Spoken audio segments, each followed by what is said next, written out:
Hi, and welcome to another edition of The Right Has Left. I am your host, Roy Garden, and as always, we cover breaking news and events from this past week from our nation's capital, led by Donald Trump, our illustrious president. And The Right Has Left, as I've discussed in previous podcasts, deals with the Republican Party because the Republican Party, as I once knew it, is not the same Republican Party. So I've titled this podcast, The Right Has Actually Left Its Platform as it was designed to be. So let's go ahead and get into some breaking news that's going on in our nation's capital. And the first thing that we need to talk about is this guy right here. Yeah, Dr. Oz. Another TV personality has been appointed to lead Medicare and Medicaid. He just got approved from the Republican Senate. So we can add another TV personality to Trump's cabinet, along with Pete Hegseth, who used to be on Fox News. So here you go, Dr. Oz. And this is a guy that has a lot of conspiracy theories, just right along his counterpart, Robert F. Kennedy Jr., who also is in the news. We'll talk about him in just a moment. But Dr. Oz, for crying out loud, I for the life of me, I don't know how this guy can be taking care of, Medicare and Medicaid. Now, true, Dr. Oz actually has some background in some medical capacity, but still, he also has a lot of far-reaching conspiracy theories about drugs and things like that, just like Kennedy does. Kennedy, of course, he has no experience in the medical field, and he's leading Health and Human Services. But Dr. Oz, I swear. You know what? But let's go ahead and talk about Robert F. Kennedy Jr., because he has continued his rampage, if that's what you want to call it for lack of better words, on firing people. Again, hundreds of federal health care workers on Tuesday, just this past week, learned their jobs have also been cut, with many turned away at their office buildings because their security passes didn't work. The Department of Health and Human Services, or HHS, moved forward with its mass restructuring plan under Kennedy. Now, these layoffs, affected agencies responsible for overseeing the nation's food and drug safety, as well as those fighting disease. Now, Health Secretary Robert F. Kennedy Jr. Stated that these 10,000 people that lost their jobs falls in line with Donald Trump's plan, as well as Doge and Musk, to make sure that we can get these people have they don't need to be there because they're unnecessary jobs. So they're going to reduce the workforce from 80,000 people to 60,000 people. And Donald Trump, as you know, has worked since Inauguration Day that a lot of these people don't need to be there on their jobs. Now, what's kind of funny about this is that Kennedy went ahead just recently and decided the fact that, maybe I need to bring some of these people back because I think I let too many people go. This is the nature of who we got in the White House and the cabinet right now. People who don't know what the hell they're doing. And I swear, it's just absolutely crazy. Now, to add to that, we've got another great thing that's been going on in the White House with Donald Trump, and that is with this loon activist, Laura Loomer. Yeah, I just talked about Dr. Oz. Now we're going to talk about Laura Loomer. She is back in the news. You remember her? She was kind of like sneaking around in the background on the during the campaign when Trump was running for president and giving this guy, Donald Trump, some advice. Well, now you've got Laura Loomer, and she had a very extraordinary meeting with him. It lasted about 30 minutes in the Oval Office. And as you know, Laura's a far-right activist, and she laid out a list of people she personally believed were disloyal to the president. And U.S. officials said on Thursday that the firings, that's right, Donald Trump went ahead and fired a bunch of people because of the fact of the matter that he felt that they were disloyal. 6 of these people were fired from the National Security Council. And Trump, on the basis of what Laura Loomer told him, they were disloyal. So without even talking to them, without even interviewing them at all, he just went ahead and said, "You're fired because Laura Loomer says you're disloyal. So get the hell out of here." I just cannot believe this guy that he would just go ahead and fire these people without even talking with them and seeing if they're in fact were disloyal. But because Laura Loomer says so, you know what? You don't have to, you don't belong here. So he based it a little bit on some information that he got from some other people too. But Michael Waltz, the national security advisor, he joined in later in the meeting about the firings, and he defended some of his staff, but Donald Trump would not have any of it. So he had little power to protect their jobs, so he just said, I don't want to get fired myself, and which he probably would have if Donald Trump had it his way. So that's just the nature of the business there, folks. That's what goes on. So again, with the people that are presently running our government, before I get into talking about the terrorists, the Laura Loomers, the Dr. Oz's in this world who have little background in running our government. They may have some personal background, but they don't have any government background. Our country is used to be being run by people who have had time in Congress. They've had time in the Senate. They've had time in other appointed posts, and they kind of rise to a level where they have some competency. And when you got a president who is taking advice from the likes of Elon Musk, who are billionaires, and things like that, and you've got Dr. Oz and you've got the Laura Loomers in this world giving this guy advice, it just doesn't make sense. So I just don't know where the heck we can go with this. So, you know what? We do have some good news, though, in this world of ours. And that is Susan Crawford. Susan Crawford just got appointed back to the Wisconsin Supreme Court amongst all the millions of dollars that Donald Trump had Elon Musk pump into the state to try to get her out from being voted in as the next Wisconsin State Supreme Court. And I found that kind of funny. Due to the fact is that, he even gave away, millions, $2 million, $1 million each checks to people if they would get on a voting platform to recruit people to vote Republican. Yet Susan prevailed, and God bless her for that. And even with all the millions of dollars, and this was one of the most expensive political campaigns ever, she actually came out and made it. So, I found that kind of cool that she would make it. Now, here in Florida, as I've got some graphics here, if I can find where the heck they went. Well, let's see here. Oh, there it is. Here's the graphic I'm looking for. Thanks for bearing with me. In Florida, these people won their seats back. I want to talk, the guy, one of the gentlemen on the top, on the left-hand side there, he's in District 1. He got reelected. That's really not newsworthy. But the guy on the right, Randy Fine, he is kind of newsworthy, and I'll tell you why.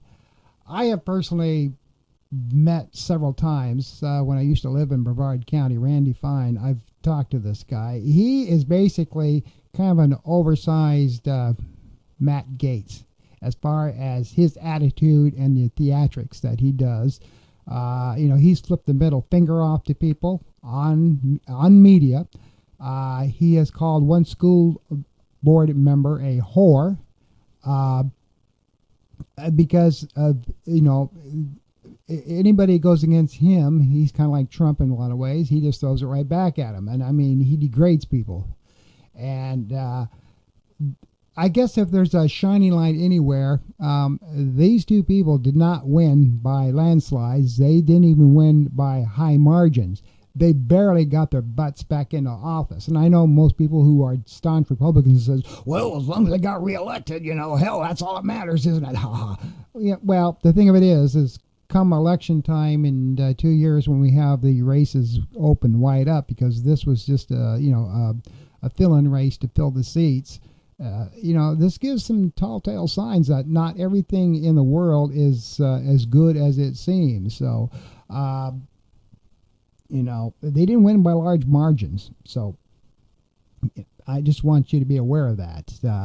Come election time in 2 years, the Democrats might be getting back some things and some seats in both in the Senate and the House, because people are not happy. And that brings us to our next main subject matter about this podcast, and that is the tariffs that Trump put on. Stock markets are plummeting. Gas just went up 25 cents a gallon if you haven't looked at your pump lately out there. Maple syrup, beer imports, homes and cars and car parts are all gonna go up because of these tariffs. You know what? Trump could give a crap less. And I'll tell you why. As you saw my ticker there, they don't give a crap because with all these things going on with the tariffs, Trump goes down to his property in Miami and plays in a golf tournament on Air Force One, which is on our tax dollars. He gets these tariffs going. Everything goes to hell. Prices go up. Lumber that's, imported from Canada, that's got a tariffs on it now, because these countries, they're just not going to sit by and say, okay, big deal. They're going to put their tariffs on their stuff that they export back to here in the United States. The whole purpose of these tariffs is Trump thinks in his little mind that everybody's going to open up factories back in the United States because of these tariffs, because they're scared and they're going to say, well, if we put a factory back in the United States, will you lift the tariffs? Many of these countries aren't going to do that. They're just going to say, we're okay just selling our stuff to the people here in Europe. And, even with these tariffs, you notice one thing, he didn't put 1 penny of tariffs on anything from Russia, and Russia exports oil and everything else. He didn't put any tariffs on his good old buddy Putin. No, he wouldn't do that. But he did put tariffs on China, which they in turn raised their tariffs 33% on stuff that they export back to the United States. And they export a hell of a lot of products. Those barges going across the seas every day are loaded with things from China, and they're going to tax the hell back out of the United States. So get ready for that. So the sad thing about this is with these tariffs, income of roughly $43,000 among the lowest in the country, they're going to see their disposable income drop by 2.3% from the tariffs that were announced on Wednesday versus 0.9% for the highest earning households with disposable incomes above $500,000. Now, what is, again, sad about all of this is the fact of the matter is you're going to be looking at about $4,000 a year in taxes. And for people who live paycheck to paycheck, especially those on fixed incomes, say they just live on their Social Security, that's a hell of a lot of money from this guy, Donald Trump. And it's just flat sad that somebody like him can put all these taxes on stuff, and it's going to be hard on people. It really is. And this guy here in the background, J.D. Vance, well, he shot his mouth off at a recent interview and just told people to suck it up. Watch this. But I also know people that come from our background, they're living paycheck to paycheck. Of course. And they want to do the patriotic duty of taking it to these other countries, but it's going to hit them a little bit. They feel. What can you tell the American people that they just can't afford an extra $3 here and there about the government making up the difference from that? Will costs go up at some point? Will this just be temporary? Are we talking 3 months or 6 months? Well, we certainly hear, and I appreciate, how I grew up. I know. I grew up in a family that often did live paycheck to paycheck, and we know a lot of Americans are worried. So we are fighting very hard to bring prices down. We know people are struggling. We're fighting as quickly as we can to fix what was left to us, but it's not going to happen immediately. But we really do believe that if we pursue the right deregulation, we pursue those energy cost-reducing policies, yes, people are going to see it in their pocketbook. They're also going to benefit from the fact that foreign countries can't take advantage of us anymore. That means their jobs are going to be more secure. So besides the tariffs that he put on almost every country in the world, with the exception of Russia I just mentioned, he also put tariffs on, Australia as well. And what's funny about that is the fact of the matter is he had these little penguins that he also put a tariff off. Now, these penguins are in a country in just off of Australia, near Antarctica, and he didn't realize that, of course. When he did these tariffs, they affected about 180 countries and regions, and they're going to all retaliate back to us. And the little countries that aren't even populated belong to Australia, but as I said, they're by Antarctica. So you've been hearing the joke that's going on that he's got tariffs on penguins. Now, these penguins live on some small uninhabited islands south of Australia, on Heard Island and McDonald Island, and they're mostly barren. And but the only thing that lives there are the penguins, and the penguins now have tariffs. So if you want to buy yourself a penguin, and they come from those countries, if you're in the market for a penguin, you're going to be paying a high tariff on them as well. So next time you're down in Antarctica, just stop by and say hello to one of those penguins, and make sure you don't try to buy one, because there's huge tariffs on those penguins as well. Now, what is so freaking funny about all of this is the fact of the matter is, you know damn well that when Trump went for these tariffs, he had no idea what was where. He just said, we're going to put tariffs on every country in the world, and by God, they're going to pay it, or they're going to come to the United States and create factories and stuff so we can put our American people to work. And so he really doesn't have a clue what he's doing, folks.